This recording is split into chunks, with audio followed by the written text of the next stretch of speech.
Check, check, check.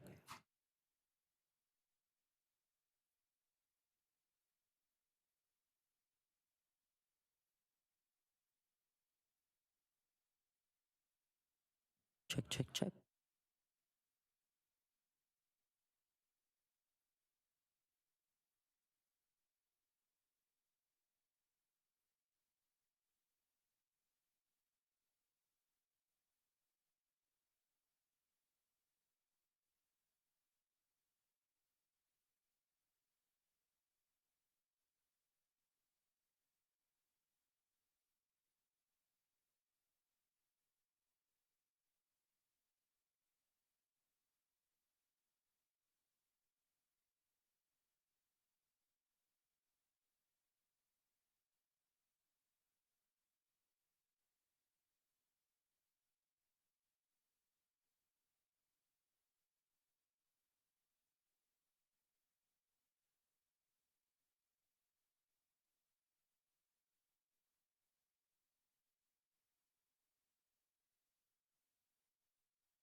Morning, everyone. My name is Councillor Stephen Holiday. I'm the chair of the Service Excellence Committee. The clerk has advised me that we have quorum, so I'd now like to call our meeting to order. Welcome, everyone.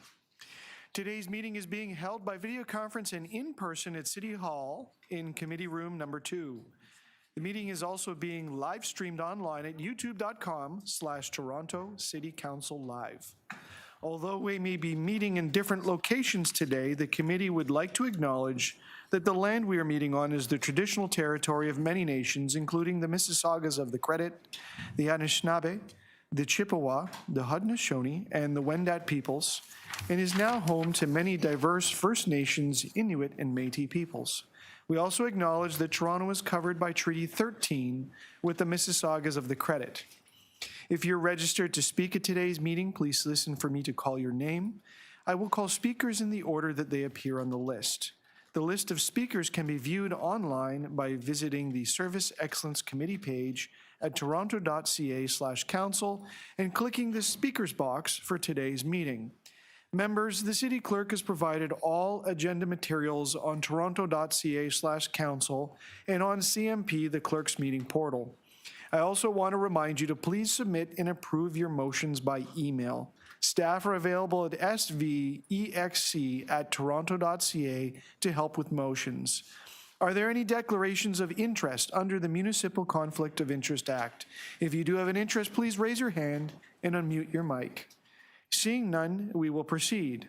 May I have a motion to confirm the minutes from our last meeting on November 20th, 2025? Councillor Ainsley got his hand up first. All those in favor? Any opposed? That item carries. We have 3 items on our agenda today. Our first item is SE 11.1, Customer Experience Division Annual Report 2025. Members, if you'll note, there's a revised attachment. And there is no present. I'm sorry, we do have a speaker registered, so I will hold that item. SE 11.2 is leveraging data to drive service excellence in parks and recreation and transportation services. We do not have a speaker registered. Are there members wishing to hold this item? So we'll hold the item and we'll get to that. Yep. SE 11.3 is the Service Standards Dashboard, an update on static and interactive reporting tools. And we do have, I think we have a presentation and we have a speaker registered for that. So those are the 3 items. We'll go back to the top of the list and look at SE 11.1, Customer Experience Division Annual Report 2025. And we will welcome our first speaker, who is Nicole Corrado. Is Nicole in the room or online? Nicole's online. Good morning, Nicole. It's Stephen Holiday from the Service Excellence Committee. Can you hear me okay?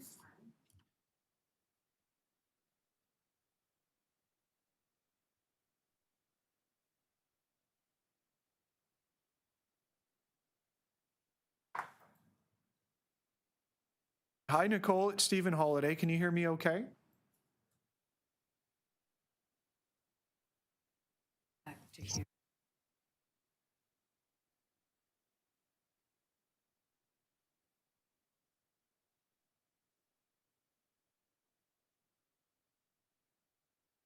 Yes, I can hear you. Welcome to the Service Excellence Committee. You have 5 minutes to speak. Please go ahead. Well, what I noticed is that one of the top 5 calls was for injured animals, and another one of the top 5 calls was for dead animals, both wildlife pickup, and that's through Toronto Animal Services under municipal licensing and standards. That shows that people do take wildlife seriously and do care a lot about animals in Toronto. But there's some improvements could be made with that. For one, Toronto Animal Services is not 24/7. So many wildlife calls would actually be between 1 a.m. and 6 a.m. when Toronto Animal Services is just not available. And the police are not going to be handling those calls humanely, and there's not going to be a good outcome if you have police handling them. But Toronto Animal Services is not licensed to rehabilitate wildlife. And sadly, what happens with the majority, if not all of the wildlife taken in, even if the animal is treatable, they usually end up being euthanized. Whereas Toronto does have a really good wildlife rehabilitation center. It's not run by the city, it's privately run, but the Toronto Wildlife Center could take in most, if not all, of the wildlife that Toronto Animal Services picks up. So what I would like to see is 24/7 response, rapid response within 20 minutes of the call, and all wildlife intake, unless the animal is imminently dying and requires humane veterinary euthanasia immediately, that any animal who is treatable, any wild animal who's treatable should immediately be brought to the Toronto Wildlife Center. And that the city should actually have, Toronto Animal Services and the City of Toronto should actually have a written contract for the Toronto Wildlife Center, with the Toronto Wildlife Center, that Toronto Animal Services either picks up the animal, brings them directly to Toronto Wildlife Center, or Toronto Wildlife Center also be a contractor to come out and pick up wild animals and bring animals directly to the Toronto Wildlife Center, having the Toronto Wildlife Center dispatchers come out and rescue the animal. So that would actually take away some of the burden on the city. I think that animals need to be taken far more seriously by the city, including wildlife, because the citizens care, but the service doesn't always show the same care as what citizens would like or they might believe is actually happening. And dead animals, the other thing is we need to be looking at where animals are getting hit by cars. We need to be putting tunnels, bridges, and fences, and reducing speed limits, because far too many animals are being killed or injured by cars.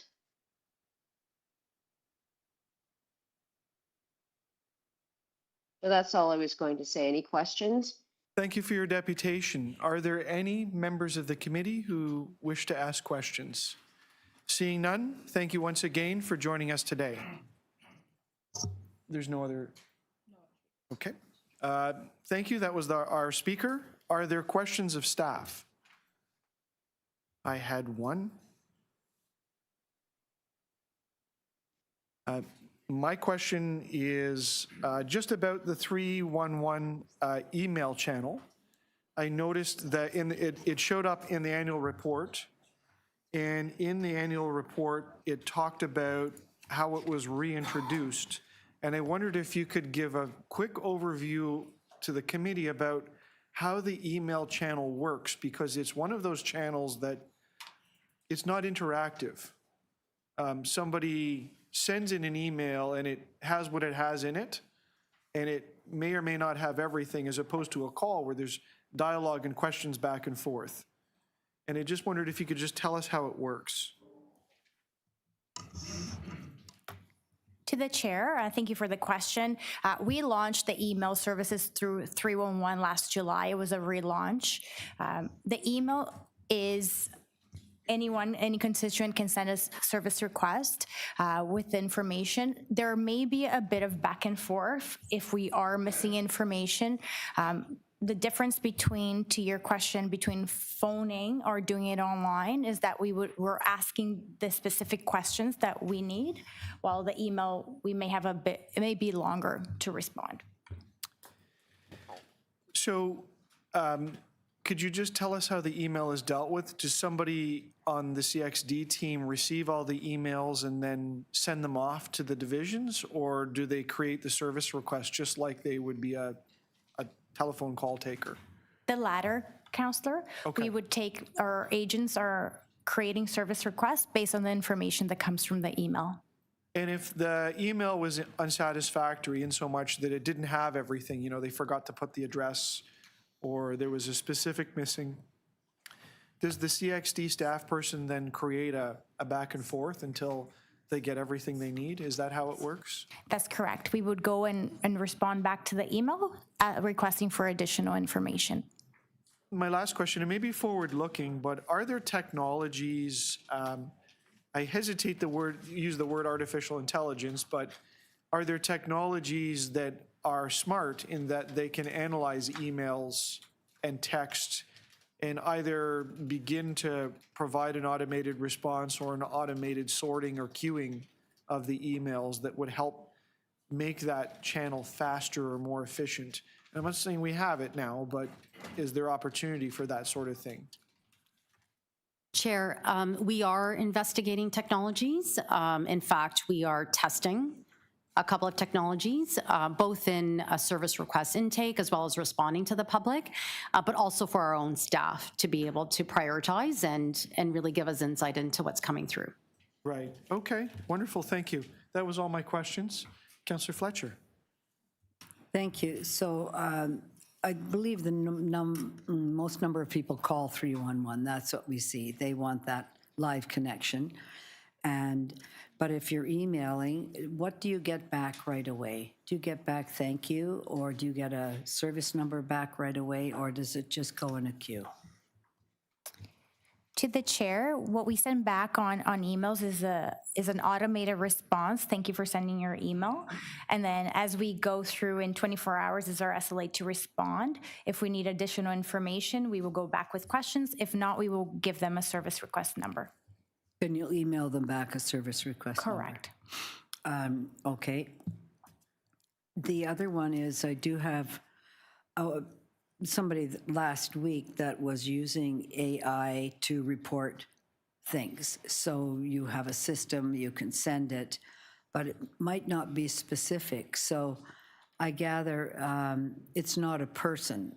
How do we deal with bots or non-real people that are sending things to 311 to have that interaction? Is there...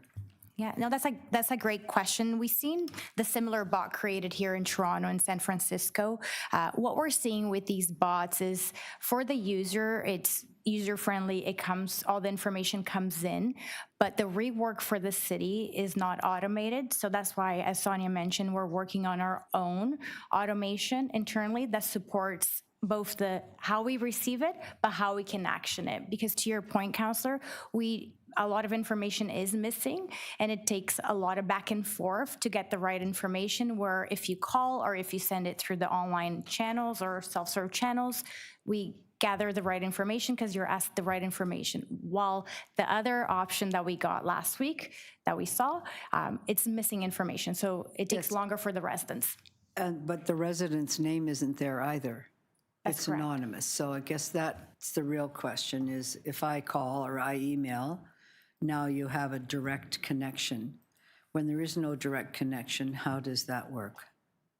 They won't be getting any direct information or status inquiries. They won't be getting any updates if I don't have the right information of the individual that's requesting. You need to have somebody that's requested it, not just a server that's requested it. That's correct. But sometimes people call and they don't want to give us their information, but they just won't be able to get that information. This is an automated app that now we're dealing with an app. We're not dealing with a person. So what's missing on their app is here's my name and everything and get back to me. It somehow hasn't done that yet. Okay. And then just so you can't get the accurate information back. That's correct. And then I don't know if it also sends into the councillor account, which I didn't get. So I don't know if there's a spam server or anything. I don't know who's here from IT. Yes, if there's something that before an email hits my box, that it's going to get kicked out if it's a bot or if it's something that isn't real. How does that work? Chair, we do have technologies that we work on with the cyber team on making sure that so we use lots of mechanisms to make sure that the emails are valid. through the technologies that we already have. So if it was coming from one of these apps, would that, not, that would, I don't, what status would that have?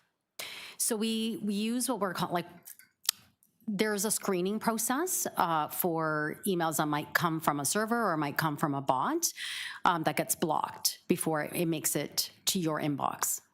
Yes, so I think that's one of the issues as well with an app where people are asked to send things to 311 with their information because you don't know who it is. You can't get the correct information, and as I saw, it wasn't. And then copying me, I didn't get it because I think it got, taken out long before it ever got into the server, into my email. And that's where we do need validation of where those emails are coming from. We do whitelist certain sites. Like if we find there's a site that is valid, so it's sending valid emails, we do whitelist it so that the emails actually make it through. So, but that's an ongoing process that we work through with any servers, any kind of applications that might be sending emails. Is that the vendor that would be in touch with you, or the app creator? Yes, or who would be correct. in touch with you? Yeah. Yes, and all right. Good, okay, thank you. Thanks, Councillor Fletcher. Are there any other questions? Mr. Chair, See- Councillor Crisanti here. Councillor Crisanti. Yeah, please go ahead. Sorry, let me get my video. I thought it was on. Yeah, no, I've been on, Mr. Chair, this point of order. I just want to clarify that I missed a little piece in the beginning. My volume was muted, and so we're currently dealing with 11.1. There's no presentation from staff on this item, correct? That is correct. Okay, good, thank you. So I do have just a couple of questions, and we likely will have a presentation on item 3, service standard. Would that be correct? That's correct. All right, thank you. So thank you. Just a couple of questions. In the customer experience annual report, there were 2 areas where there's top 5 general inquiries were reported, and then the top 5 service requests were reported. This is really good information for us to have, particularly the top 5. Does this information get sent to the responsible department heads so they're aware that these are the top 5 concerns of our constituents, and these are the top 5 calls we're getting? How is this information sent to the departments, and what do we do with it? To the chair, we do have this information available not only to all our divisions in the city, but also to our councillors. So this is information available for many years to the divisions. This is a relaunch of data. I'll refer it to the division heads to what they do with the data, though. Okay, that's what I need to know. So we send it to them, and I just believe it should be flagged. These are very important issues that come up, and so how are they dealt with when it gets to the divisional area?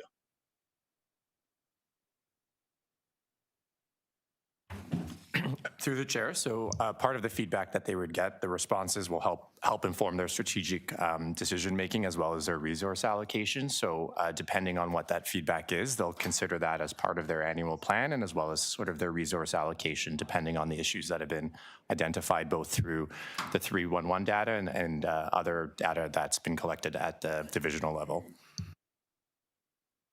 So every department will flag these as the top concerns. And would they make immediate adjustments to begin to improve service and the level of service in these areas?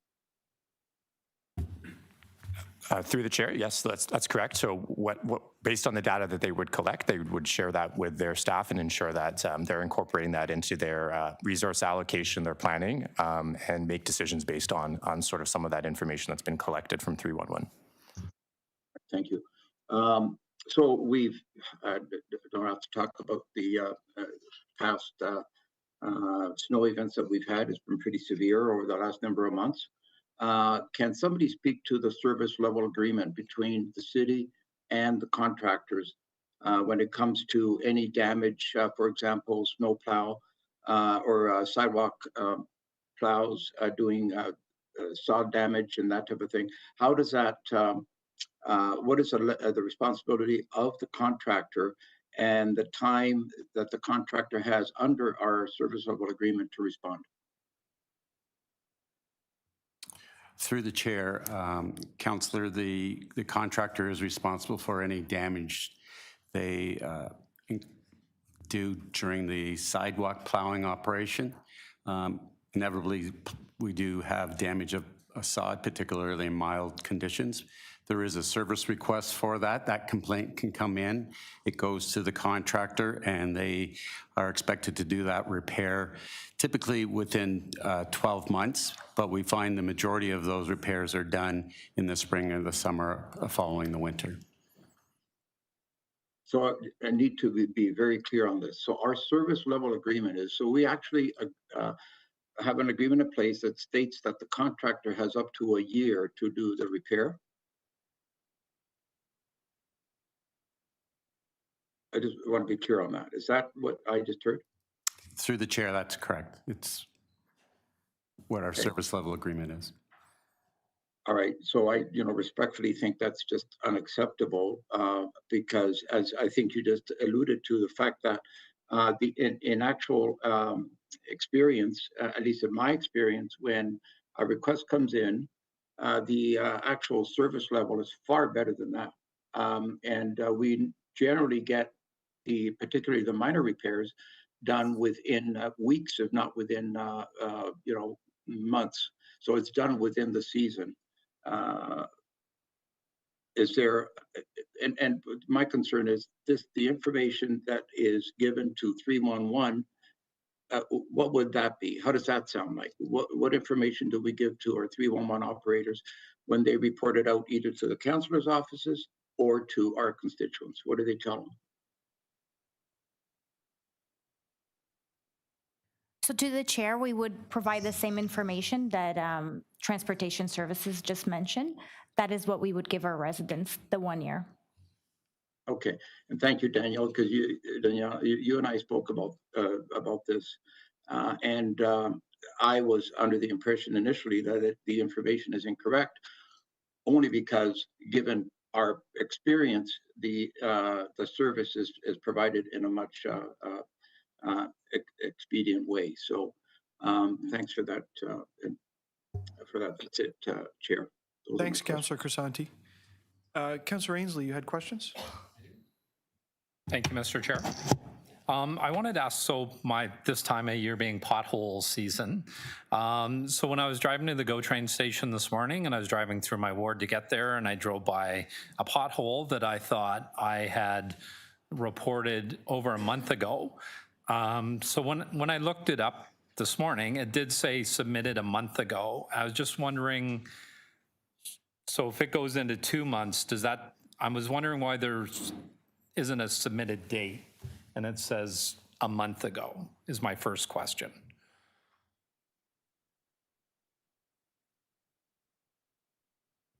I can take this case, Councillor Ainsley, away to get the right information as to why it's saying, but I suspect that's the service standard as we get back to the residents when they submit the service request. Okay. And the timelines.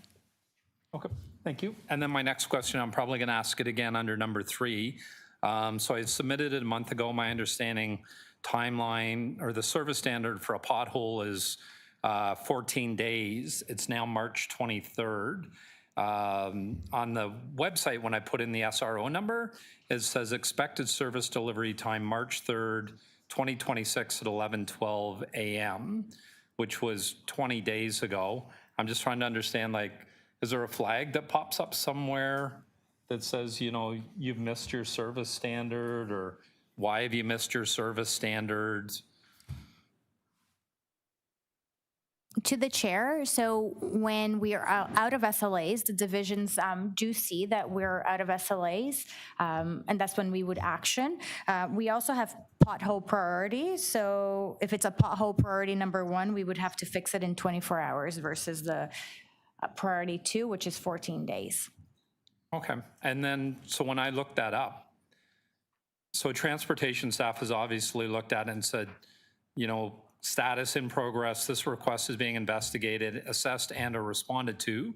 Additional work may be required if applicable.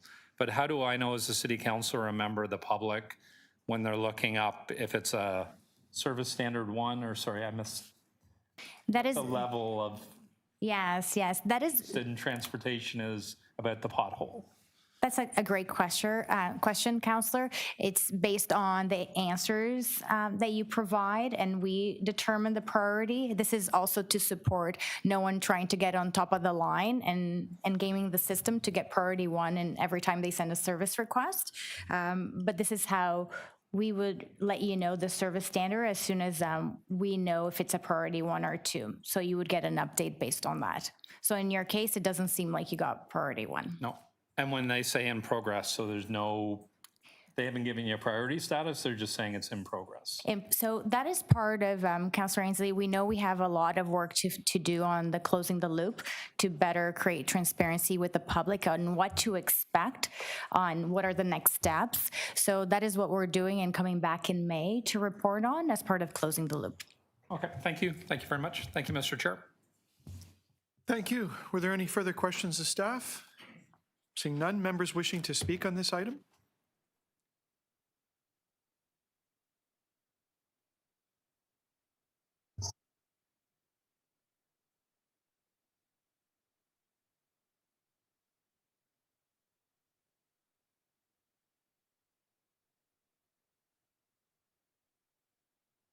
I'm more than happy to speak. No, we're good. Just dealing with a matter, but the motion's not going to go before this item. So members, the recommendations before us are that the committee receive the report, which I actually thought was a shame because it was a really good report and that it didn't go further. So just so members know, I'm working on a motion for item number 3 that will invite the Customer Experience Division to send an introductory letter about the dashboard on that item, but that they would include this with it. And that was, I guess, my creative way to move the report along. Unless members have another idea, I'm satisfied otherwise to receive it, but knowing that that motion, if it's passed, would move this annual report. But I just generally want to say thank you. It's an excellent report. And, you know, it tells the story of Customer Experience Division, but I think it really tells the story of Toronto and tells a story about what happened over the year and what's been important to Torontonians. 1.5 million calls.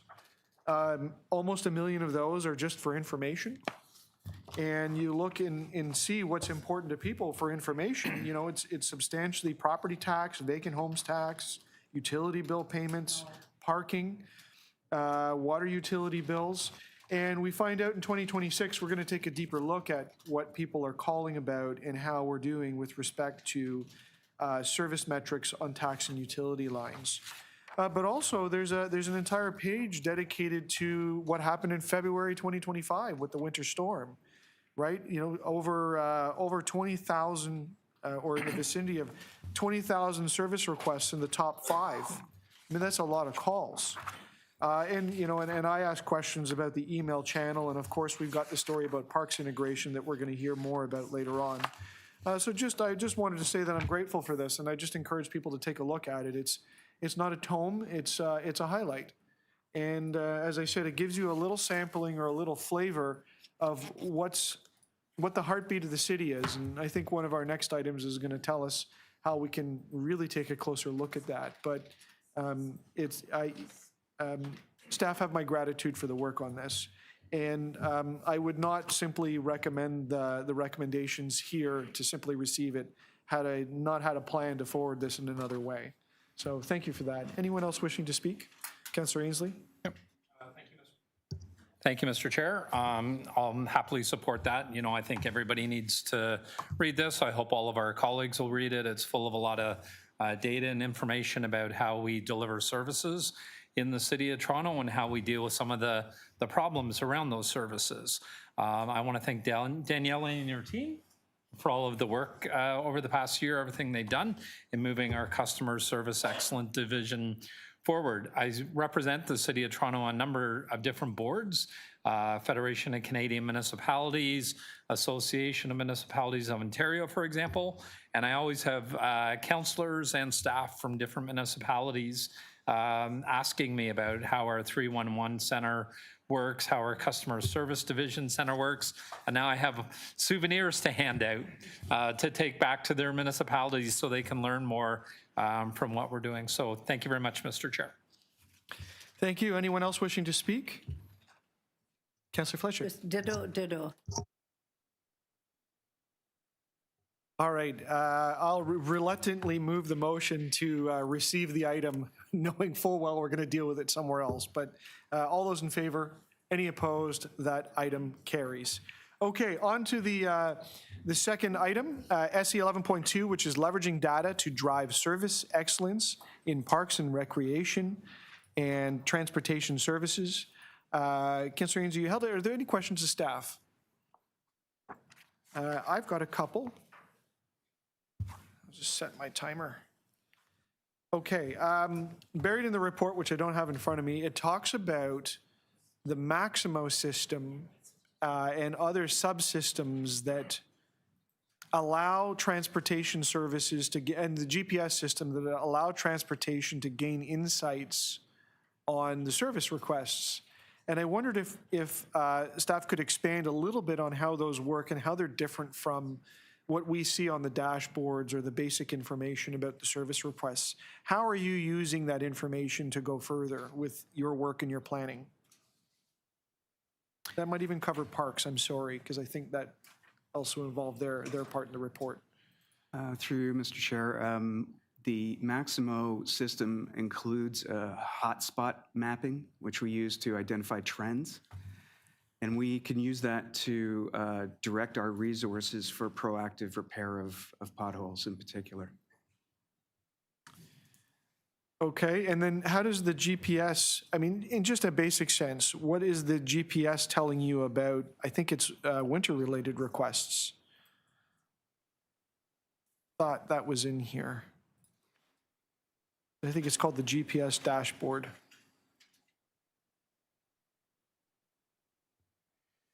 Through you, Mr. Chair, are you referring to Plow-TO, which shows where services have been provided in various hours? Well, there's a table in on page 7, and what it talks about is business intelligence tools, and they leverage Maximo, and they leverage the GPS dashboard. And then the last piece, of course, is the Listening to Toronto survey. So it just talks about GPS tracking of contractor deployment and review of winter service requests to determine the status of the route completion in the GPS dashboard. And I just wondered how we were using that information in terms of planning and making things better in the division and ultimately better outcomes. It's just kind of a general question. Yeah. Through you. Sorry, that's a good example of what we did this past January and February with regards to the major snow event. So we used the GPS data through a dashboard to identify where the contractors had performed service, if they met the service requirements, meaning the operating time, if they left the depots in accordance to the contract requirements. So in addition to determining where the contractor performed work, we also were able to determine if they were meeting the requirements within the contract using that dashboard. Thank you. My other question is for Parks, and I just wondered if Parks could expand a little bit on what surprised me in this report was that a substantial number of requests have to do with lighting. And I guess when we think of all the things in our parks, you know, lighting is just one of them. But could we hear a little bit more about the kinds of calls people are making about lighting?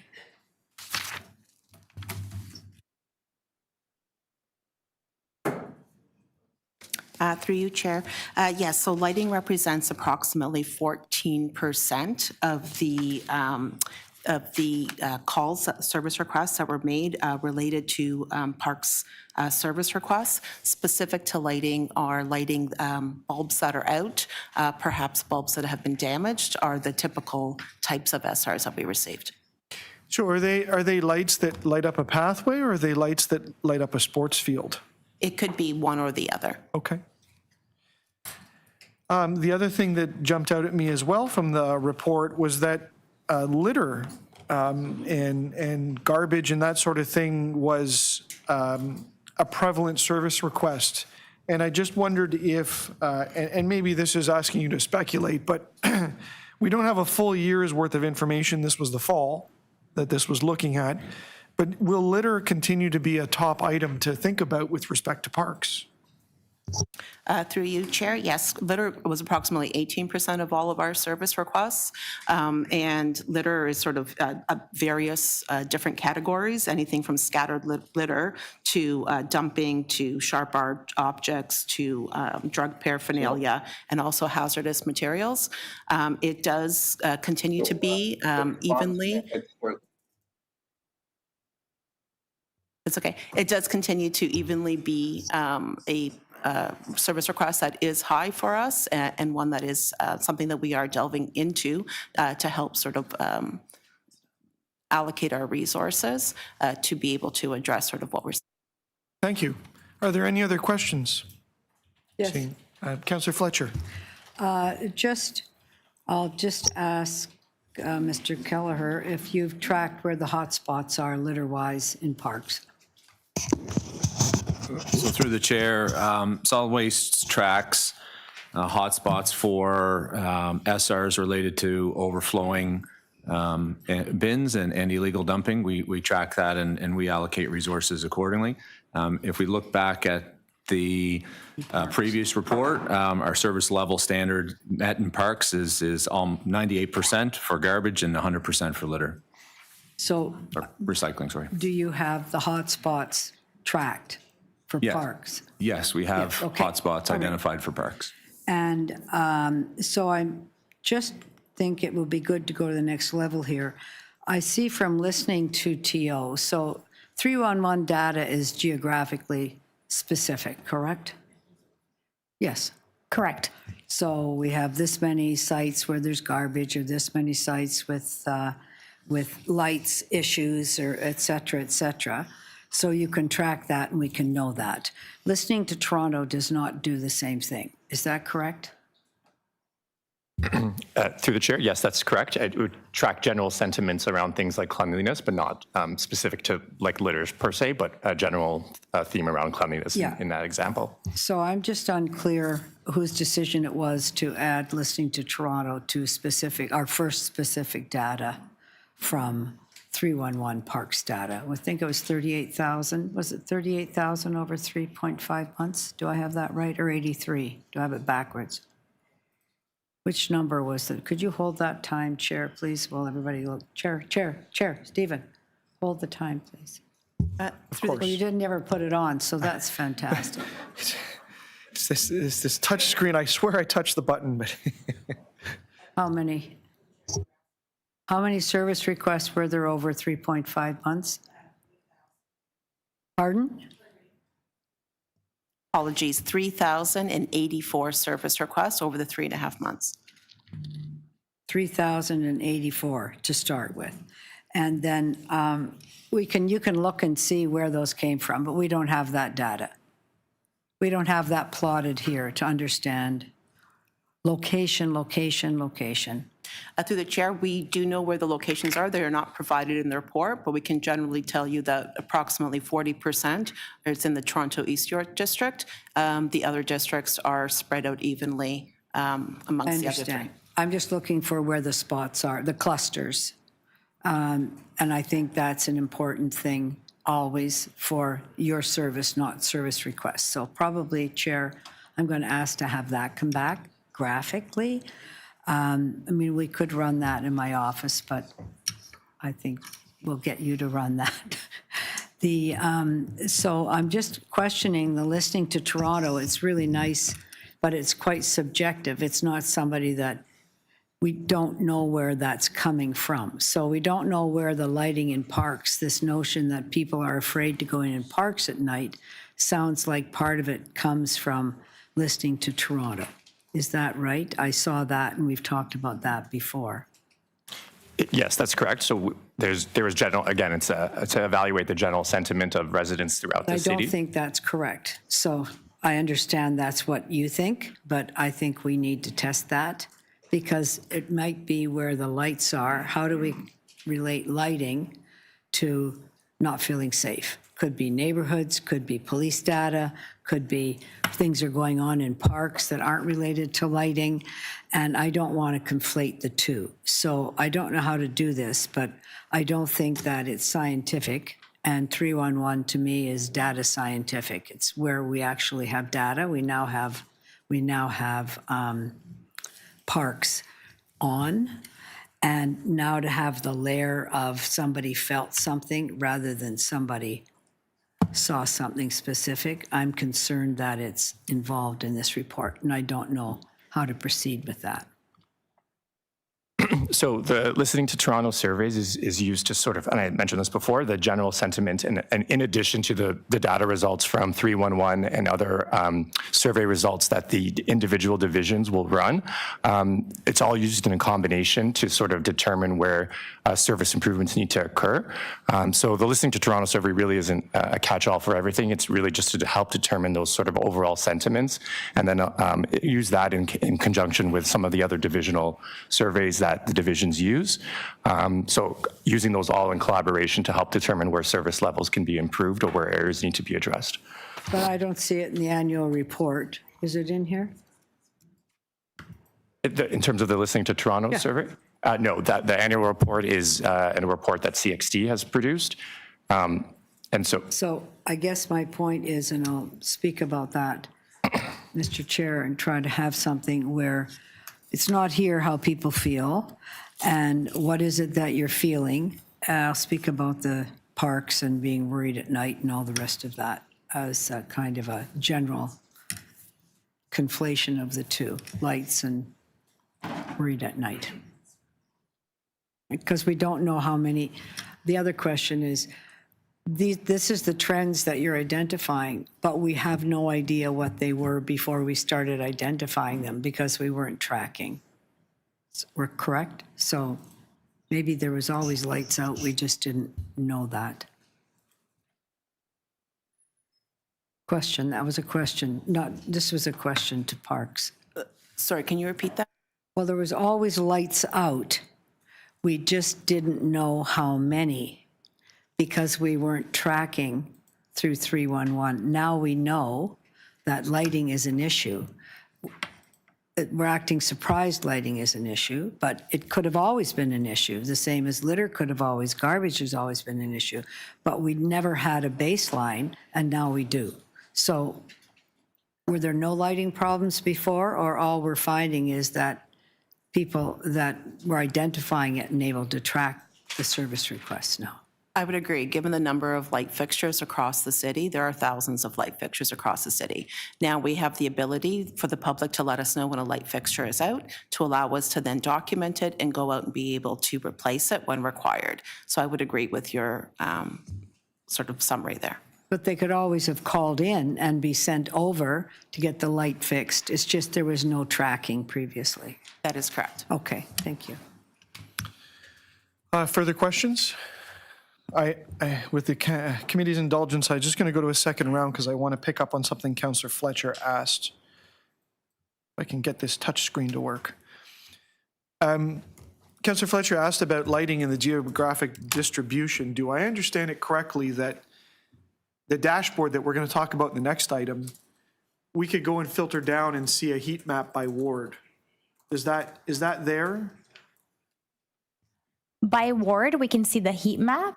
Okay. On a later phase, we'll go down to this level of information. Okay, yeah, let me get to that. Public addresses, So we have 3.5 months of information. So as time passes, we'll learn more about lighting, especially in the spring when more people are out in the park. Is it possible that CXD or Parks or together a product could be developed that could show us a more granular, either a heat map or something down to the park level that shows lighting requests? Even if it's preliminary, it's just looking at the model, the structure. Is that doable? Is that easy or is that hard? That's definitely doable, Counselor. We'll take this as a future phase for the Counselor dashboards. Okay.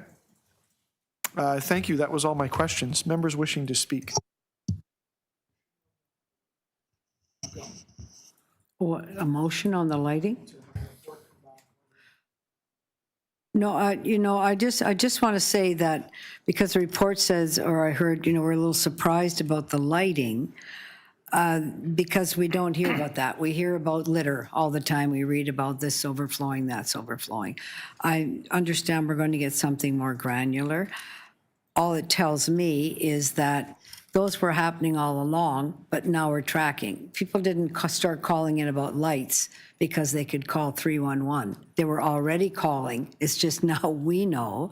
So that's tracking for the division, and then public tracking, which we all think is so important. And then the number of things, the top one, litter and garbage, park lighting maintenance, general maintenance, what those issues are will be interesting to know. The snow, park pathway, trails maintenance. So already we're getting a really good sense of what's happening. There's ones that I would say are maintenance related parks. So there's grass maintenance, there's park sign maintenance, there's ornamental plant maintenance, there's park lighting maintenance, there's the other one.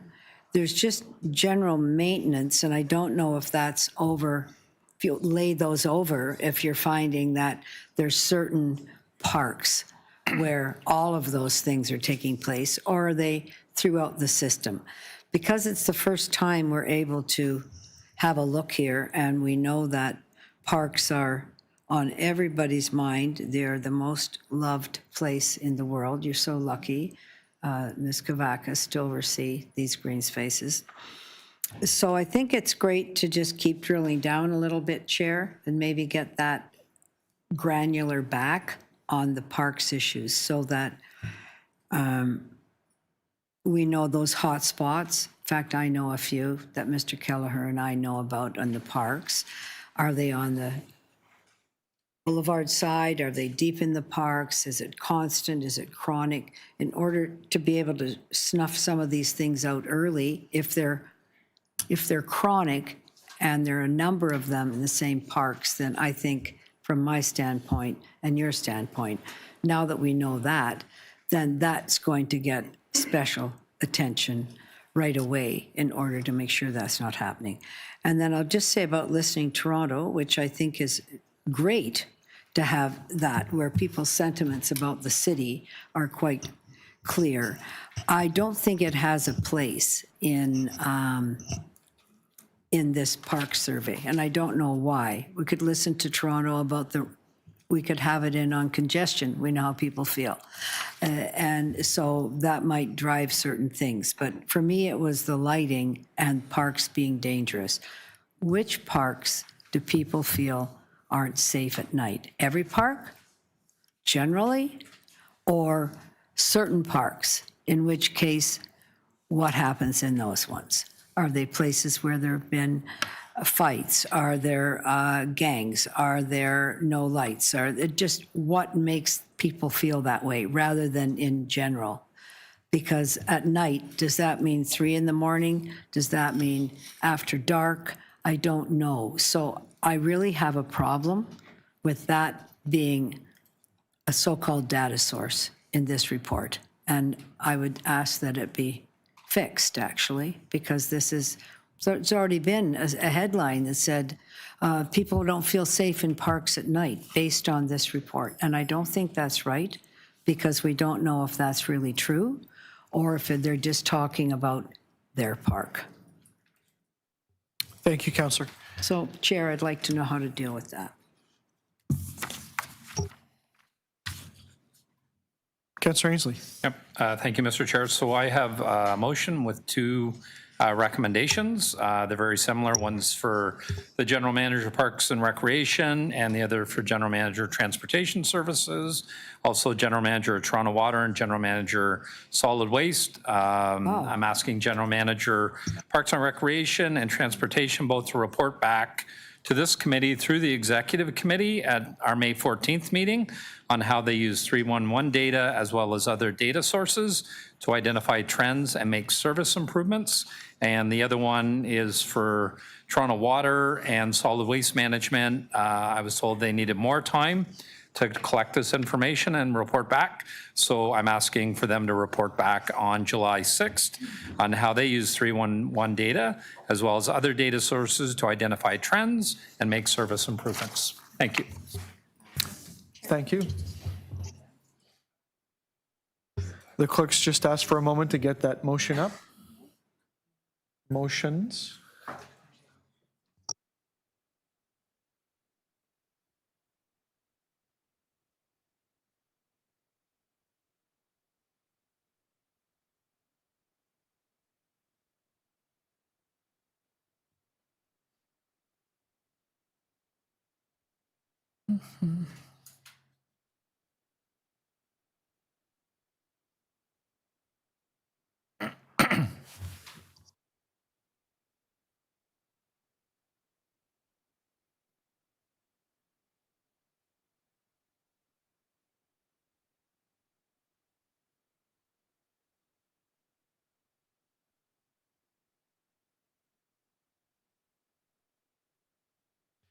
Okay, thank you. Thank you everyone's patience. We're just getting the motions and the system up and running here.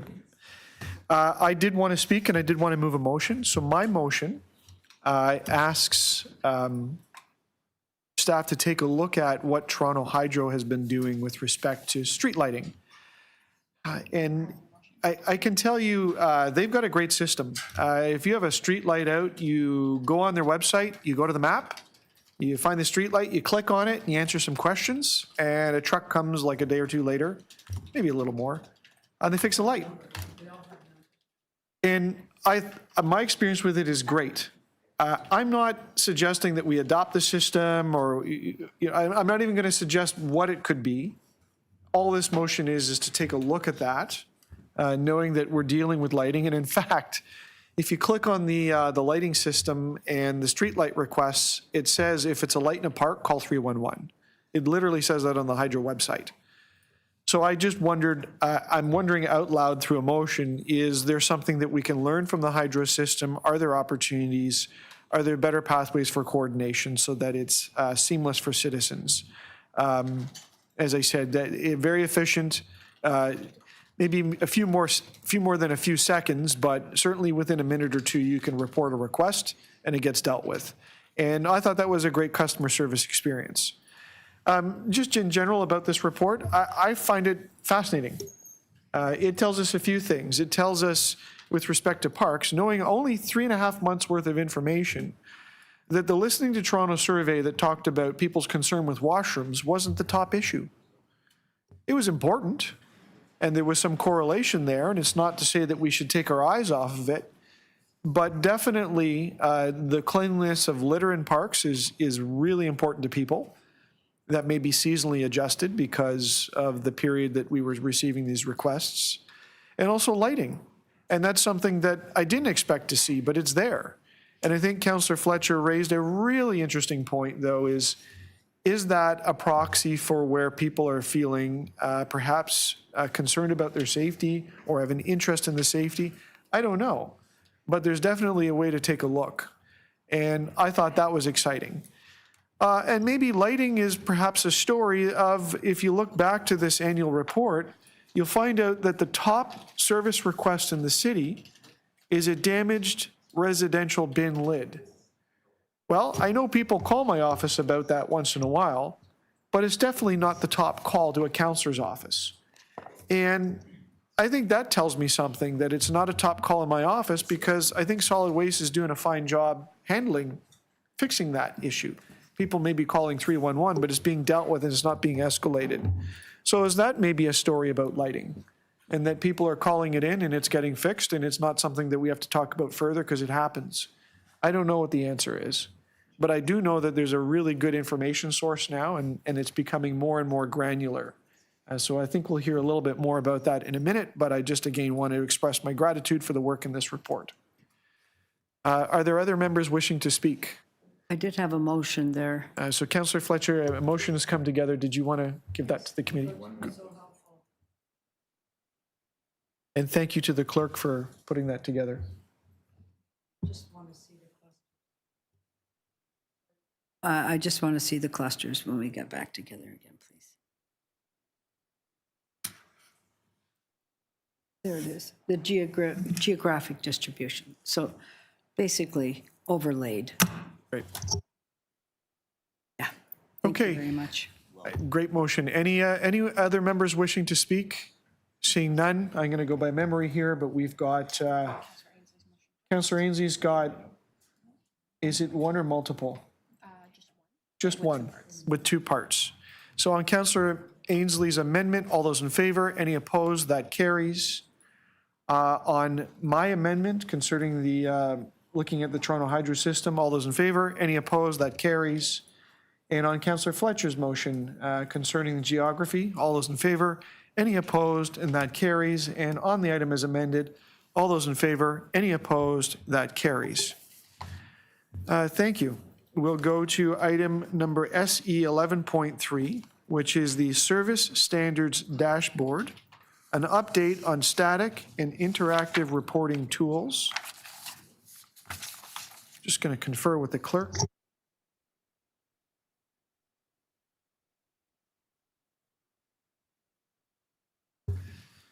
So there's a staff presentation on this, and then we do have a speaker following.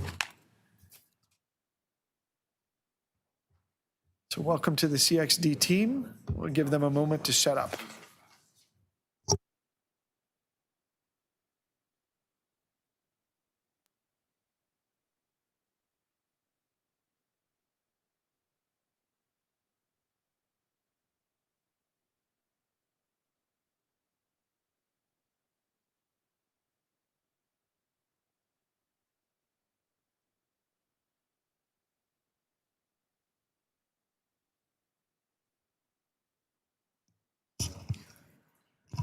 We're just trying to put it on the screen, Council.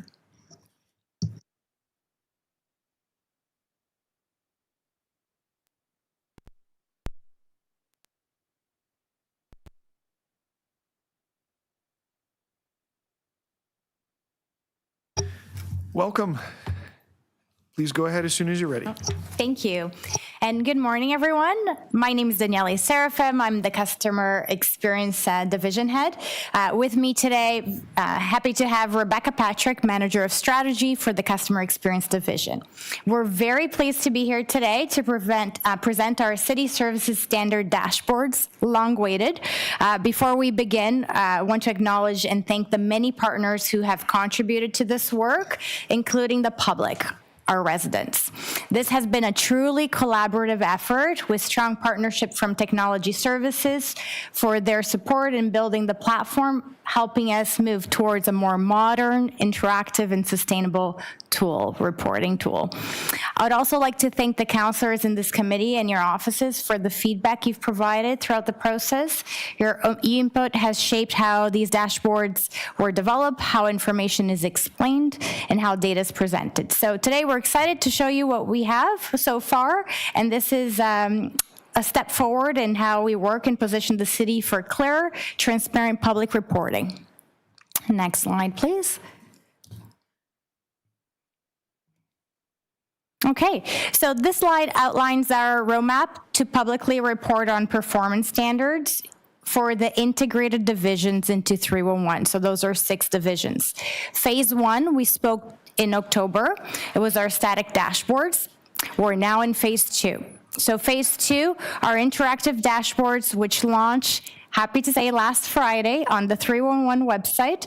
We're also launching an enhanced counselor dashboard this week, today, that is more intuitive, ward-focused, and designed specifically for counselors and their staff. So look out for more emails from us in the next coming days for training and a briefing note. Looking ahead, where do we go next? So phase 3 focuses on automating the dashboards in partnership with Technology Services and divisions integrated to 311 to ensure that the data remains current and we can represent our data live. And that's where we want to go with the Toronto Data Platform. And finally, phase 4, as we build in and integrate more divisions into 311, we will do the same for the future divisions.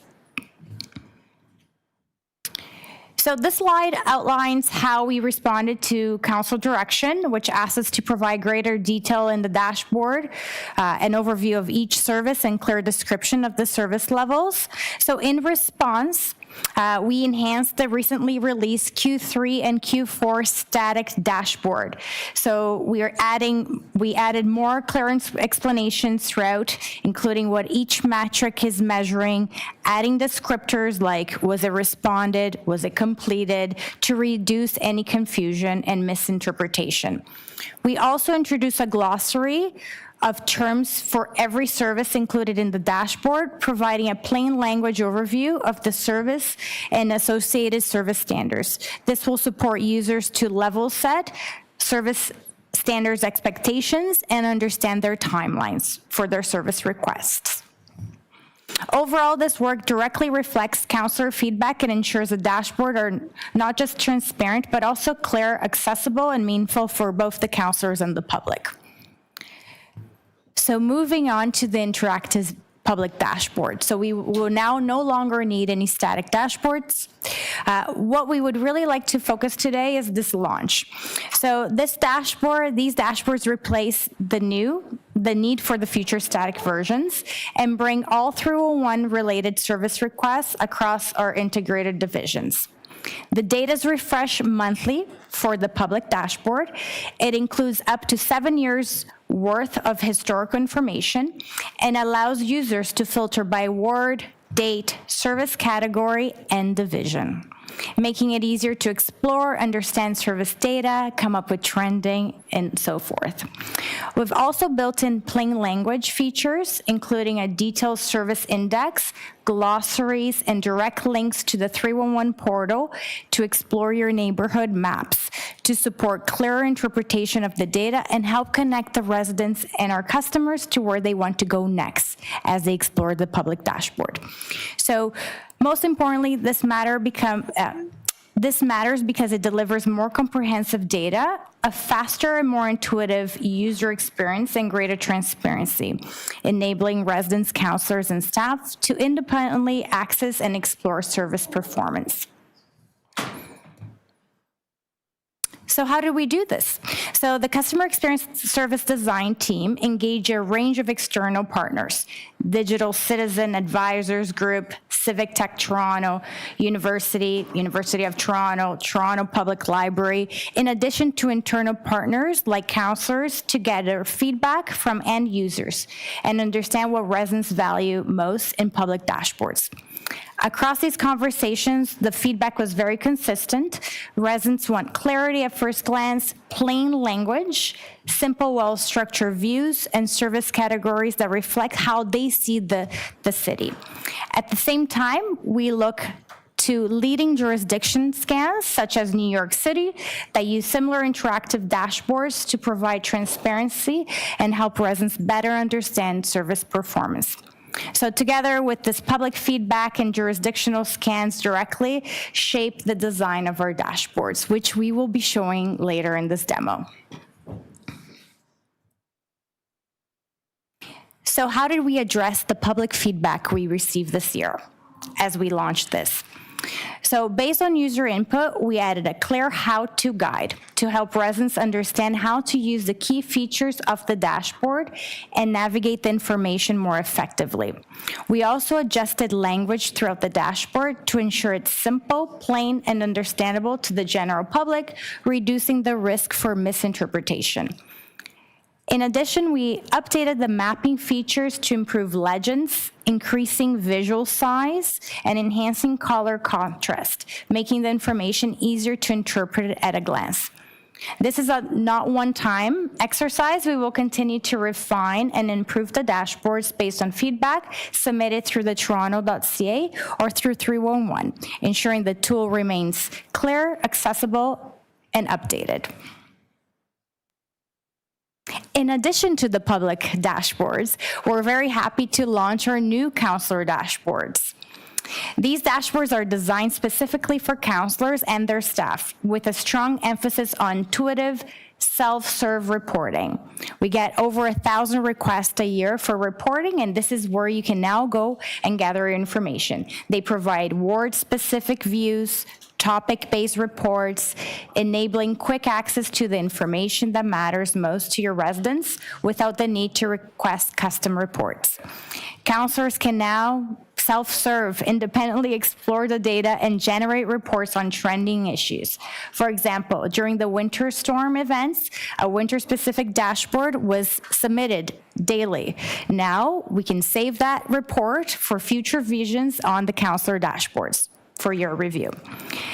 Like our public dashboard, you have access to 7 years worth of data across 311 related service requests, and you'll be able to filter by ward, date, service category, and division. And this information is going to be refreshed daily.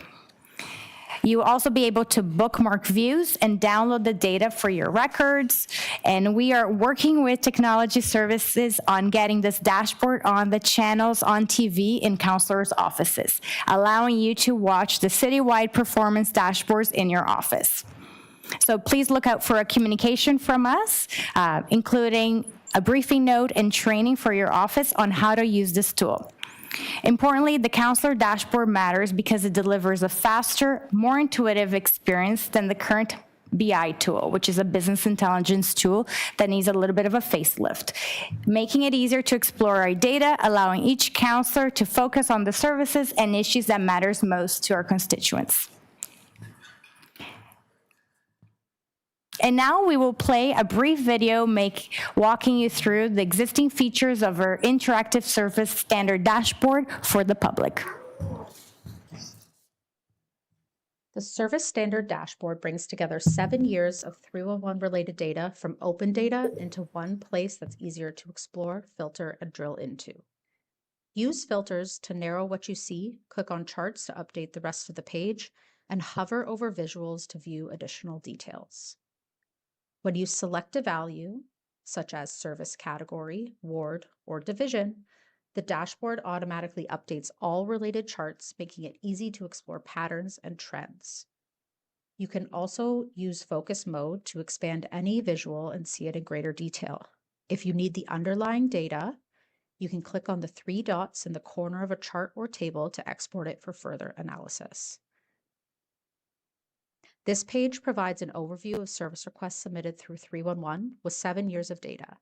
At the top, you'll see the total number of service requests created, as well as the number addressed by city divisions. Service levels show whether requests were addressed within an established service standard. You can compare and contrast services and understand how your requests are being fulfilled by city divisions. The map and chart show how service requests are distributed across the city. Darker areas indicate higher volumes, and you can quickly compare activity across different wards. This section focuses on 311 call data, including average wait time, total calls answered, percentage of calls answered within 75 seconds, and average call time. Trend lines show how metrics change over time. There's also the service request guide that allows you to search for services by keyword and quickly review descriptions and expected service timelines or standards. This dashboard's designed to help you explore data in a clear and interactive way, and it's a step forward in advancing transparency and accountability of city services.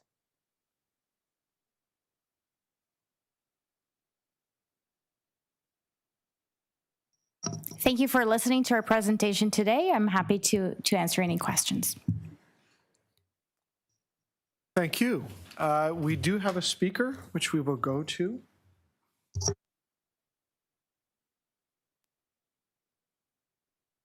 Our speaker is Ingrid Boudet. Good morning.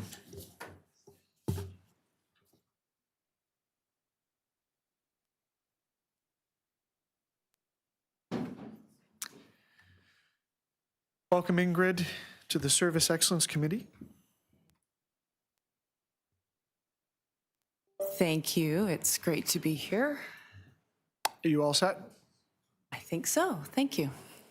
You've got 5 minutes. Please proceed. Excellent. Good morning, everyone. My name is Ingrid Boudet. I'm founder and executive director of No More Noise Toronto, and it is wonderful to be here today in person. It's a really good day when your name shows up in a City of Toronto slide.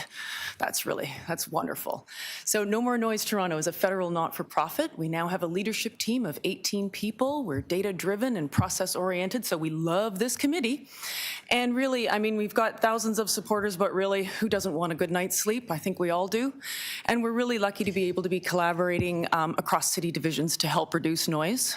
And in 2025, I had a meeting with the Open Data Portal, and I included that slide because I felt like I finally arrived. I'm like, yes, we're getting somewhere. We're also a member of the Night Economy External Working Group, and thanks to Councillor Paul Ainsley for his actions there. So we want to restore urban calm is what we're dialing ourselves down into. And how are we doing that? Well, we're being engaged. We're showing up here. And so we want to thank you for including us in your development process. You're prioritizing inclusion, transparency, and open data. And that's all really good stuff. We also were born at Civic Tech Toronto. So there's a really nice community developing in Toronto regarding open data and techies using their skills for good. So I appreciate being a part of this. Just a little note about the dashboard. Looks great, user-friendly. I'm very glad to see here that the BI needs a little bit of an update. It's not necessarily so user-friendly. So on LinkedIn, I saw that the City of North Bay has used an Esri Experience Builder for their dashboard. So I know that's in the works. So I would be remiss if we didn't talk about service level agreements a little bit, because in the last meeting here, we were in November 20th, I questioned the 100% achievement of the noise bylaw standard service level agreements. And we were talking about what's being measured. And what I see here is that in the top right box, you see the word is investigated, where a lot of the other service level agreements have resolved, removed. They are not just initiations of action, they are actually that the action has been completed. So really nice to see that you're keeping us up to date. And now this looks a little bit better. 84, 90, 91%. That looks a little bit more realistic. And I was like, oh, what's changed? Well, now the wording is responded to. So yes, that's great. That's good. That's a good start. But resolution is still not being tracked. And that's what people want. When they have noise issues, they want to have it resolved. I am on an email chain where it's almost 200 days that somebody has been reporting about a stationary noise outside of their unit and outside of their home and in their bedroom. Their bedroom they cannot sleep in. Their home is not hospitable to them. So we need to track resolution. So what's next? I saw that anonymous posting is there, which is great. I know a lot of people were looking at that. But what about reporting on the length of time to resolve? All right, that's what people want. They want a good night's sleep. And how about a survey after every single request is closed for a 5-star rating and maybe some feedback? Quick little response. We now have AI that can assimilate all of those answers very quickly and provide that back to you. And how about more ways to report noise? There's apps all over the place now. In the UK, they've got a noise app that is actually collecting and assimilating all the information that has to do with a case, and those cases are being brought to court, and that evidence is being used there. Of course, we landed on the map with our Not 311 noise report. Well, we're going to come back with a version 2, something like a community noise report, something like that. But I would be remiss if I didn't mention Better My City and Arushi Nath. This is what she created and what we have here. I can't see my timer, but I'm just going to go ahead here. A student spots, this is how it's described. A student spots a faded crosswalk or a malfunctioning walk signal, snaps a photo from their mobile, and the app does the rest. Hallelujah. Using device GPS, AI image classification, and Toronto's Open 311 and Ward datasets to auto-generate a structured municipal report in under 60 seconds. Wow. Wouldn't that be amazing? And Arushi Nath has been one of our first supporters. I asked her if she'd help us build an app, and she said, I'd love to. So watch out. No, just kidding. She's wonderful and smart, and it's really nice to see that there's some familiar faces in that picture there that gave her the second award. Wonderful. So I'm asking this committee and the city really to be bold. Harness the opportunity in front of you with groups like us and people like Arushi Nath that has passion and brains. Create or support apps, build transparency, improve processes, and ask for feedback with the closure of every case. If you don't measure those metrics, they won't be managed. And that is how you'll build a healthy and livable world-class city. Cities don't need to be loud. Thank you. Thank you, Ingrid, and that was pretty good considering you couldn't see the timers. You got 10 seconds. There is a question from a committee member. Yes, I'm interested in 200 days of sending something in. Would that person not call their counselor or call the mayor's office at that point? I think Why they did have, and it's just fallen literally on silent ears. Okay, and then you heard my question about the app. Yes. And that just an AI sending something in isn't quite the same. It's not getting the same response. So I'm very clear on that. Didn't even make it into my inbox. It's been canceled. It's been shot out of the air before it managed to get there. Yes. And I think that we have a certain limited resources. So if somebody wants to say something, I have to hear that somebody, not an app that's telling me something, because it can really, would you not agree with that? Oh, I agree. To be careful with those resources that.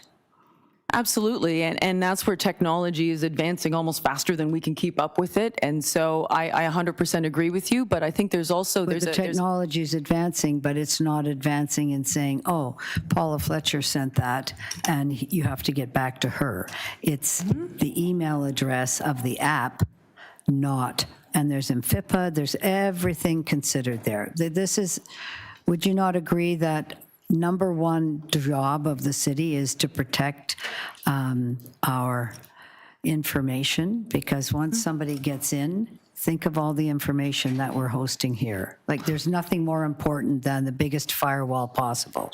So I appreciate all your thoughts, but I do need to know that you understand that very well. Absolutely. So it needs to be a person, need to know they're real, can't just be sending something in and complaining it didn't get in, when first and foremost, and perhaps you might think we need to make that a little clearer from the city side, that our first job is to protect our massive amount of information that we control, so we don't have a breach of any kind. Would you not agree with that? I would agree. Great, that's good to know, appreciate it, thank you. Thank you. I have to go to a different meeting, thank you. I had my own question. Okay. Can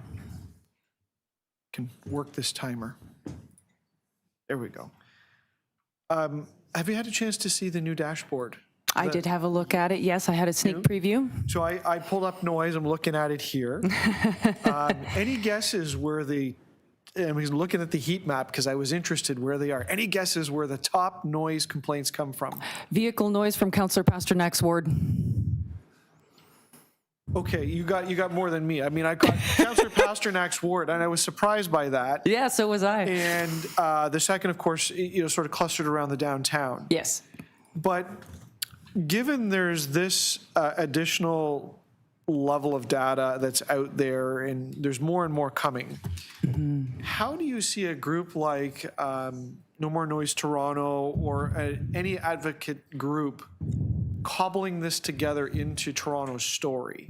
Because I would put to you that with noise in Toronto, there's a way, there's an elevator pitch where you could say, it's very prevalent in Councillor Pasternak's ward, it's very prevalent in downtown, and there's a couple of spots, and here's what the data tells us, and here's the different kinds of noise that people are complaining about.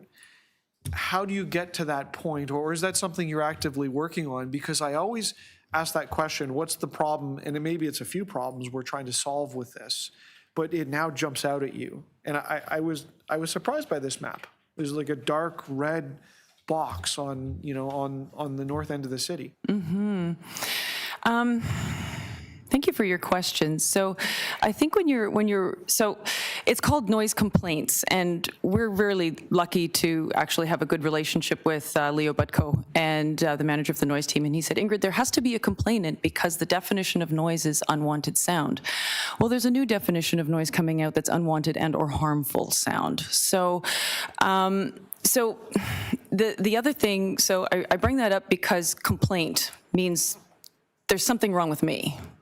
You know, that's how I look at it, that there's a problem with me. And many people feel that for noise, they're like, okay, so I want to report about this, but am I the problem? Am I this? And then maybe they report it, but they don't see a response. They don't see an adequate response back to response time.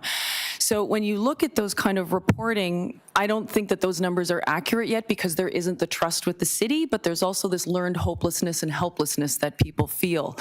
So when you really want to look at the hotspots and you want to create an accurate picture of what the noise issues are, which is I think what your question is what are the noise issues across the province, when, how, all of those other things. Well, thanks to these developments, we're going to be able to look into that data and then really understand what those noise issues are. I can say that every time I ask just about any audience, what is your number one noise source? Loud vehicles. And we can't really, we can report them as a data point, which was a nice also improvement, but there's still no action taken on those loud vehicles, and they are the number one noise source. Number two is amplified sound, and that's the number one noise report that comes to the city. And so that's where we as a group we're focusing on those two. But until you create that level of trust, you create that ease of reporting, and we remove those barriers of, am I the problem? You may not get that accurate picture that you're looking for. All of these things are a step in the right direction, though, I do want to say. Thank you. Any further questions of the speaker? Seeing none, thank you for joining us. Thank you for having me. Questions of staff on this item? Councillor Ainsley. Yep.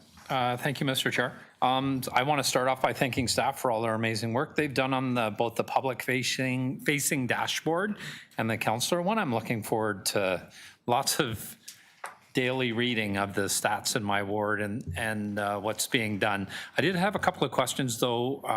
I mentioned earlier around completion rate and how we determine on the dashboard, or if there is a way to determine what the completion rate is for SROs.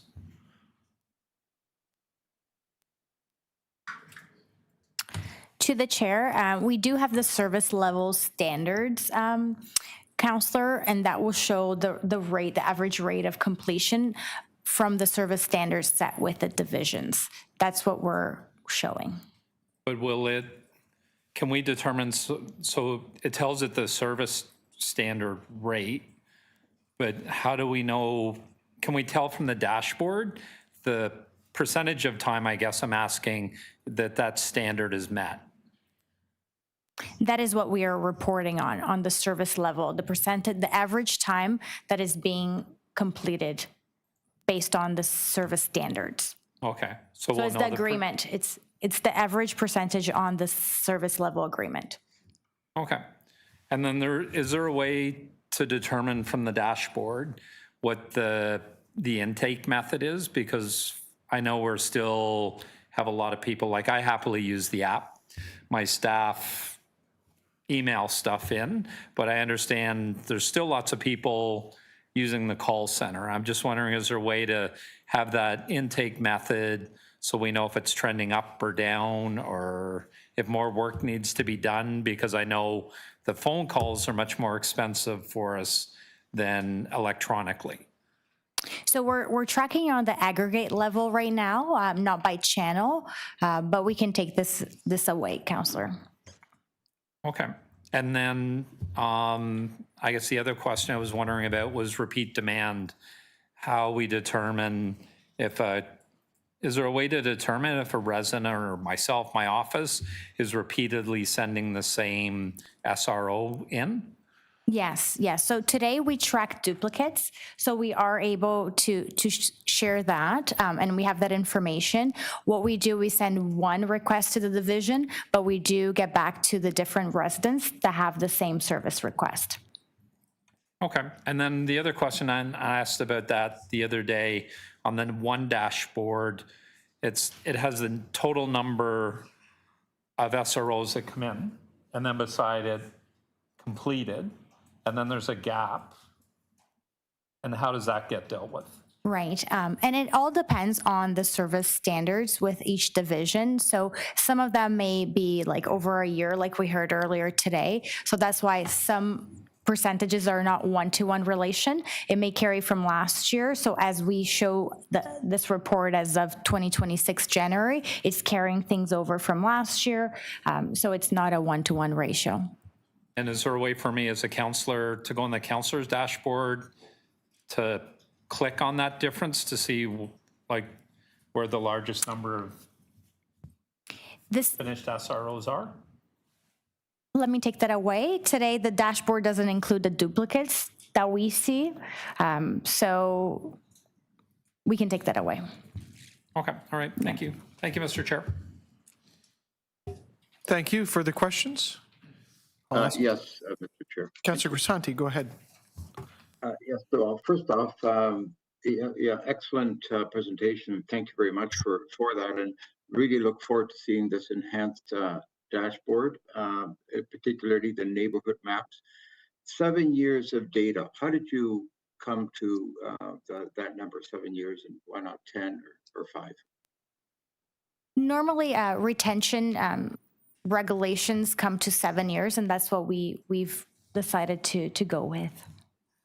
Okay, you had to pick a number. That's a good answer. Thank you. Councillor Ainsley's a question about tracking duplicates, and so do you currently actually track them, or you're in the process of working that out? We have that information available in our source systems. All right, will that be provided then in the report and the next meeting? I can take that away, Councillor, and see how I can show you that information. We also have duplications, we have cancellations. There's various service requests that are not here, and I can work with you on that separately. Sure, thank you. So Ingrid, who spoke earlier, she pointed out that noise complaints are very complex, and we all have them citywide, and God knows I got my share up here as well, and we all do our best to mitigate that and resolve those issues. But to the question about tracking the actual complaints that got resolved, right now in the report I see in front of me, it says 84, 90, and 91%. These are a percentage of requests responded to within 5 to 10 days. So we responded to this number of noise complaints. Do we track the resolutions of these complaints as well, and they're just not shown here? Through the chair, yes, we do internally. Okay, can we provide that information? Because that'd be an interesting number to have in front of us to see how what our success rate is in dealing with noise complaints. We will work with CXD on this one. We'll take it back. Okay. Yeah. Those are my questions. Thank you, and great report. Thanks so much. Thank you. I'll ask a couple. So I am looking at this dashboard, and because it's now interactive, you can change the settings and look at different things. And I looked at noise specifically. One of the things that jumped out at me with just this example is that the number of service requests created is higher than the number of requests addressed by city divisions. In the case of noise, it's significantly different. But could you just walk me through some of the reasons why those two numbers are different? I thought I heard a little bit before about duplicates and so on, but is there part of the story that those two boxes are telling me? I'll just speak on noise specifically. Right. I'm right here. Thank you. Yes, repeat complaints are a factor in noise for sure. Yeah.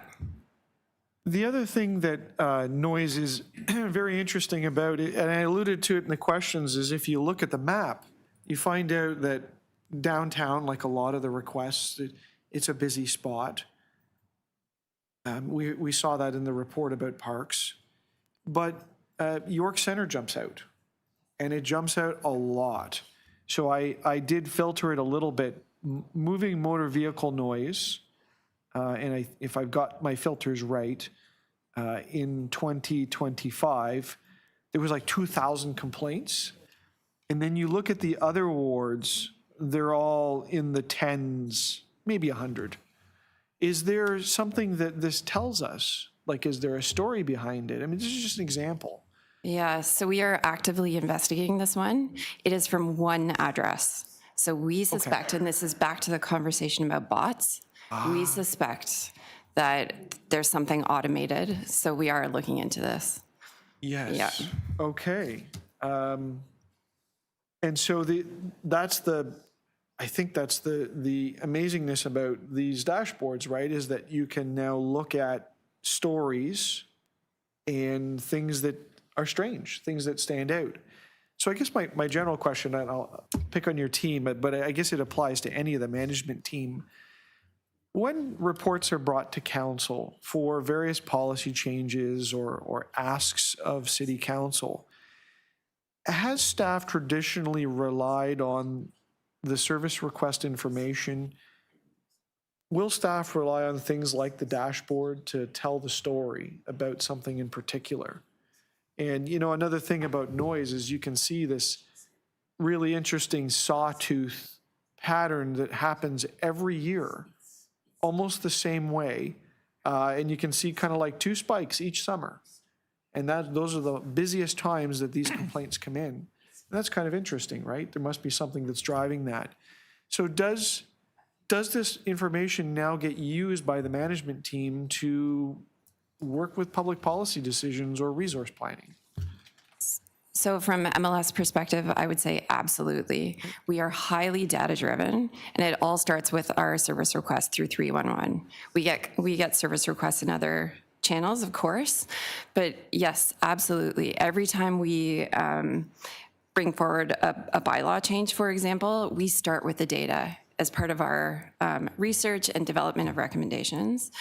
It also goes into our resource allocations. The seasonal impacts that you've identified there is how we determine our staffing levels, different times of the year. So absolutely, we count on this data in our everyday work, for sure.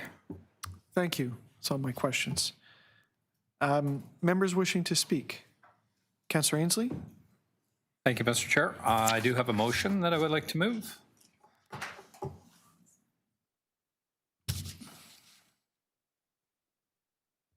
Hang on.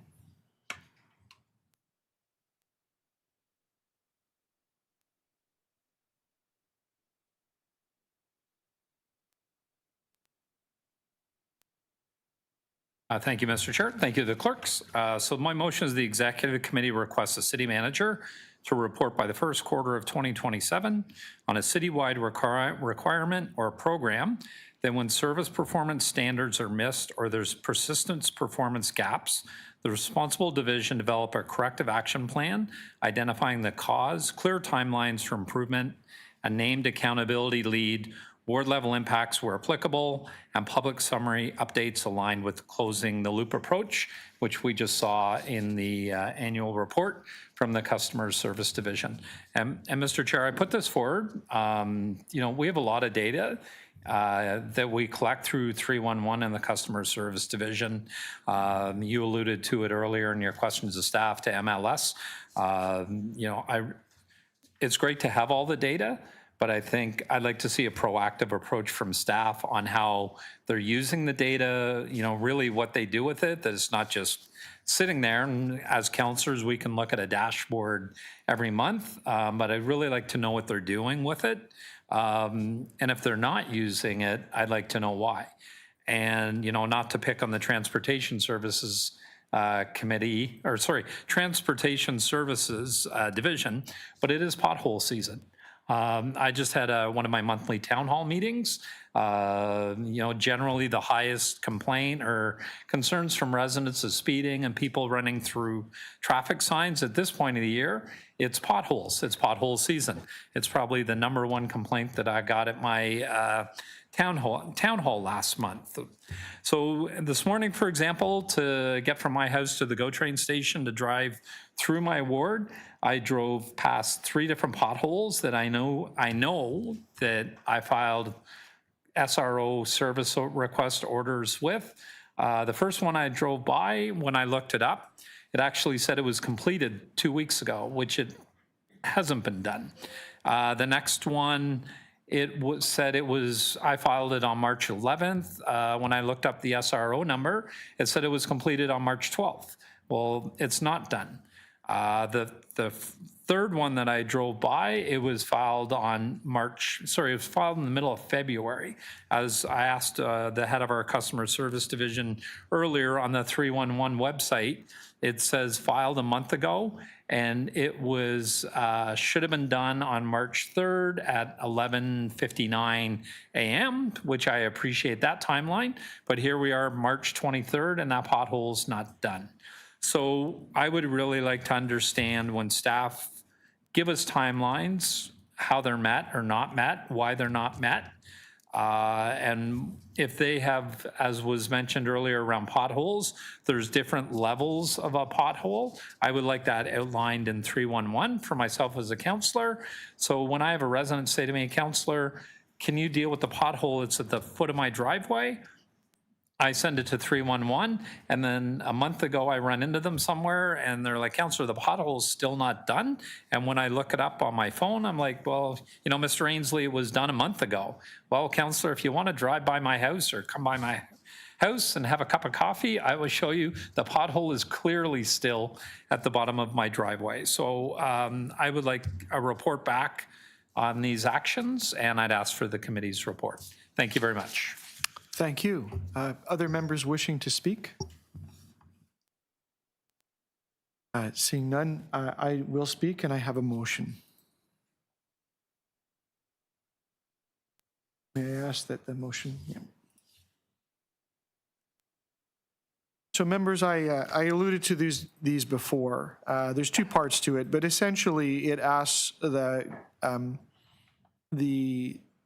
CXD folks to provide some information to members of council about the dashboard and to include the annual plan in there, because I think that's good reading and it reads together. But what I really want to say is I'm incredibly excited about what I see in front of me, and everyone should be. I think that this is remarkable. As Councillor Ainsley was talking about potholes, I was pulling up information right in front of me about where potholes are occurring in the city, how many calls have been made, and in seconds I can tell you that the pothole calls are the highest right now that they have been in 7 years. And that's the data that's on the screen. And that kind of feels about right, because I've been out on the roads too. And I can tell you which parts of the city have the most number of calls. Now, they're all fairly close. They're in several hundreds, I think, per month. But there's several thousand calls that are out here. And, if I spent more time, I could trace this back over the years. But as things become more granular, we can really start to see the neighborhoods that have pothole calls. There is a limitation there. There is a limitation in that these are the neighborhoods in which people take the time to call in. I don't know if that's uniform across the city in terms of people's participation, and that opens a second conversation about how do we encourage places where maybe there are less calls than there ought to be because the roads are just as bad. And is there a gap there that needs to be filled? But all great questions that I don't think we're going to solve today at the committee, but we couldn't even ask them or get prompted to ask them without the information that we've got in front of us. So this is great work. I look forward to every member of council having these tools at their fingertips to go into the work that is done in making good public policy, because it is so quick and easy now to see the reality of the 1.5 million calls and the types of things that people are calling us about. And, there's this great graph that you can get on the dashboard, right? I call it a sawtooth, but if you've ever seen a heartbeat or a pulse, right? There's a very distinct line to it. It's repetitive, and then the valves open and close in the heart, and it's signaled in those electrical signals. And it kind of reminds me of what I see on here. And it is truly the pulse of the city. And if you understand this information and what it's telling you, I think you really understand what people are asking for out there in the 416. And I think it's important that we're always cognizant of people's expectations of the city, and this gives it to us right here. So great work, fabulous work, and keep up with it, because I know you've got more plans. So with that, I will ask to vote on the two amendments. I would just add, sorry. Yeah, go ahead, Councillor Crisanti. Sorry, I would put my hand up, maybe you didn't see me, but no, I also just want to echo what has been said. And we have, to have tools is one thing, but how we use these tools is really where the magic comes from. We have an enhanced dashboard, we have neighborhood maps, 7 years of data. These are great new tools to have at our disposal. But at the end of the day, our constituents want to feel that they're getting enhanced customer service experience as well. So I would encourage every department to take this information. It's powerful information to have, but if we don't act on it, and Councillor Ainsley's motion is an important motion that speaks to that as well. So it's one thing to report service levels, but we also need to include and report on the resolutions to all these level of service. When we have just like the noise issue itself, very complex issue. We have 82.5% level of service, but that speaks to the number of phone interactions, but it doesn't speak to the resolution. So there's a bit more work to be done, but thank you very much. We've got a great opportunities here ahead of us, and I know that all this will result in better service for our constituents across the city. Thank you. Thank you, Councillor Crisanti. So on Councillor Ainsley's amendment, all those in favor? Any opposed? That's carried. On my amendment, all those in favor? Any opposed? That's carried. And on the item as amended, all those in favor? Any opposed? That is carried. Madam Clerk, I'm just confirming with you that we have dealt with all matters of business. That is a conclusion of the business for today. Thank you very much, everyone. Meeting adjourned.